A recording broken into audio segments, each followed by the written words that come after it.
Hi, Shireen Smith here, going to discuss how to get an outstanding brand. Last week, in Why Purpose is Paramount, I explained that it's the responsibility of the leaders of a business to work out the why for the business. You see, when you're looking for the purpose behind a business, find something that's capable of inspiring the team and customers too. You see, your why should be a belief that galvanizes you into making long-term positive changes that drive growth and innovation. A business's purpose needs to motivate team members who are involved in the business. Now, I was intending this week to explore how purpose-driven organizations stay core to their mission by keeping their why uppermost. However, the more I thought about it and looked into it, the more I realized there is to say. So I'm going to park that and do some pieces on the subject next year. Instead, I'm going to do an in-depth focus on differentiation and positioning to explain how a business might attempt to stand out among its competitors. You see, this is fundamental to successful branding and is part and parcel of the identity work, so to speak, that gives rise to intellectual property issues. You see, up to now, I'd stuck to my core skills of intellectual property law due to the school of thought that says one should only talk about one's core subject and not foray into other areas. However, given that intellectual property is part and parcel of business, a narrow perspective that purely considers intellectual property doesn't actually serve many of the small businesses I often help. If I only discuss half the issues people face, then I'm potentially letting businesses receive the wrong type of help for their branding.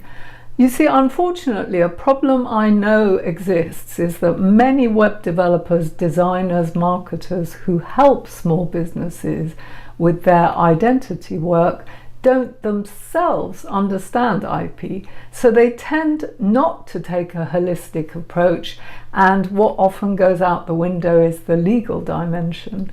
So what is arguably the single most important decision a business makes gets sidelined. However, as people don't really understand intellectual property, the consequences aren't really apparent to them. For example, the business may not do so well down the line because it has an inadequate name that doesn't protect it from competitors stealing its market share. You see, intellectual property is just a means to an end. It's rarely the end itself. So when businesses are creating a brand, choosing a name, having a logo developed, and devising their brand identity and promotion campaigns, that's when they also need to take account of intellectual property. IP is simply part and parcel of the exercise. It's not something to do later. So it's appropriate that I offer holistic help and cover non-legal topics too. This is especially so because the wider issues of branding are things I know well. Having been in business for 14 years, I read lots of business books, I've done training in business. Indeed, a few clients have over the years asked me to help them with social media and naming too. So I'm capable of guiding a business through the branding process and bringing in consultants to deliver elements that I'm not going to deliver, such as website development, search engine marketing, and so on. Differentiating a business. Now, when you have an offering or a way of doing business that is unique to you, that becomes much easier to succeed as a business. So you should formulate your strategy for how to stand out from competitors and then execute your plans. Differentiation effectively involves working out what messages to communicate to consumers so they know that buying from you will give them a specific benefit. This benefit must be powerful enough to influence a buyer to choose your business over all the other available options. Now, this is easier said than done if the legal market is anything to go by. I'll write a separate post about the issues for law firms. For now, I just want to highlight how possible it is to find that virtually every message you come up with to differentiate yourself doesn't actually distinguish you or competitors are saying the same things. You see, where there is insufficient differentiation between businesses, customers choose on price, and that's the problem the legal industry faces.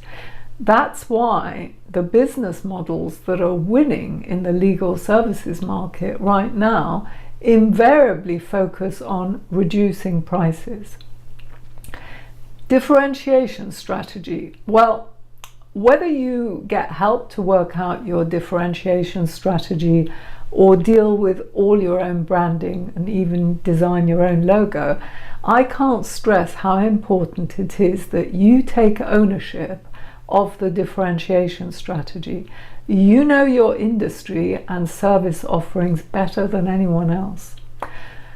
Once you do clarify how you're going to stand out, you should translate your differentiating proposition into a name, logo, tagline, which embody the values of your business and your positioning.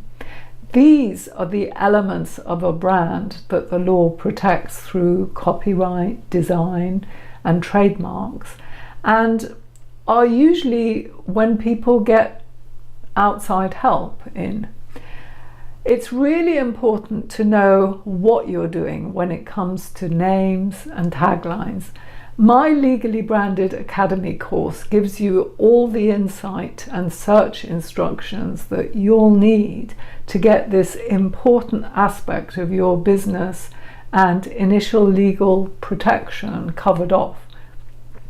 Don't assume that people you turn to for help will know all about intellectual property, because often they won't have sufficient depth of knowledge about intellectual property, and many of them don't work closely with specialist lawyers.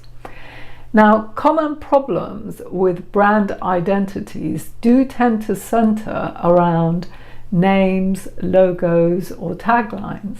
For example, a commonplace logo may be an image or a bunch of flowers for a florist.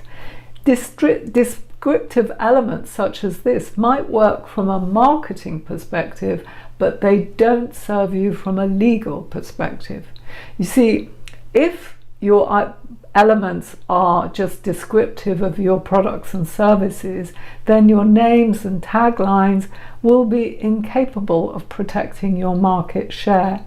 The very choice of name itself could actually expose you to loss of revenues. And also, if the name wasn't properly checked, then you risk trademark infringement against you, years down the line, possibly, when your business might have taken off and succeeded. Descriptive names may seem attractive to startups who want their name to immediately convey what it is that they do.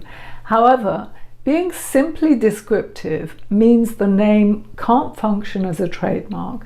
That matters, because it means you're going to have a hard time stopping copycats down the line if you have a successful business.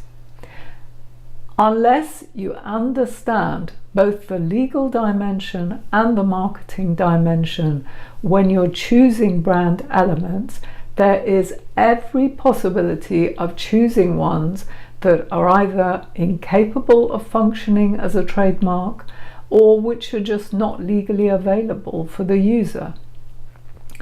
Now, why are descriptive names a problem? Well, hotels.com is an example of a descriptive name that the business has been unable to register as a trademark.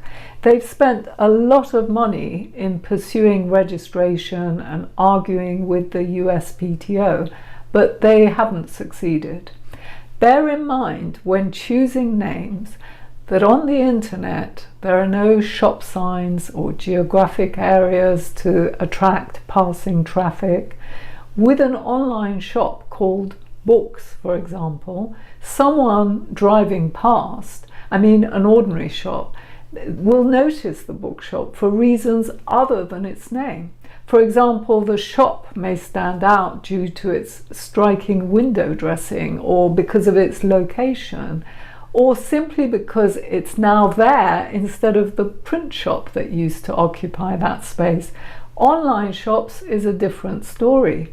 You see, on the web, people will only find you through your name. So the last thing you need is to get lost among a sea of similarly named businesses. You should definitely opt for very distinctive names for an online business, similar to Google, Twitter, Amazon, Yahoo, and so on. It's not for no reason they have those names.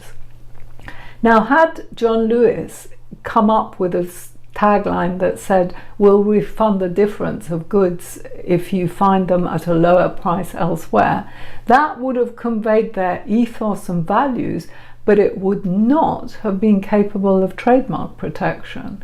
By going one step further and converting this concept into never knowingly undersold, they ended up both with something catchier and with a unique tagline that is capable of trademark protection.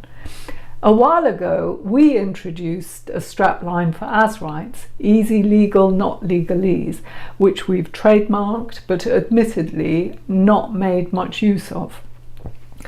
What it means when you can secure trademark protection of a slogan is that competitors may well copy your differentiating idea behind your slogan. For example, branding themselves by reference to their use of plain English, but they won't be able to copy your strapline. In the early days, that may seem unimportant when a strapline isn't well known, but it's by protecting it and making use of a strapline that businesses like Nike have become synonymous for just do it, or Coca-Cola is immediately recognized when we hear the real thing. If you don't protect brand elements like slogans, then your distinctive branding will become generic, as others can and will make use of it. So it's when a brand is successful that it pays off to have built and protected the brand elements of its identity carefully in the early days. So think about legal protection of your branding once you're serious about your business, because it can potentially comprise 70% of the value of your business.